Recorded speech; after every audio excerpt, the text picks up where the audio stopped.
Hey, hello everyone. In this video, I'll be showing you how to find the data type of a variable in Python. So let's get started. So first, let me just declare some variables.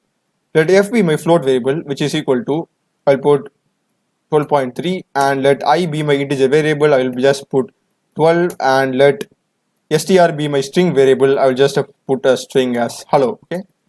So that's good for the variables, and to find the type of the variable, we will be using a function called as type itself. Okay. So what we are going to do is we're just going to print the type directly. So it's going to be print type of, I'll just print f first. Okay. I'll just save this and run it. So this time we'll be getting class float, which means that that particular variable is of type float.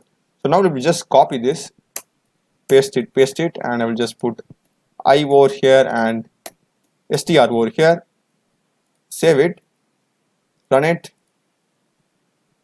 and this time I'll be getting float int and str, which directly corresponds to the types of these variables. Okay, so I hope you would have found this video useful. I've also done many other videos in Python, C++, Java, as well as SQL queries and 3D animation using Blender.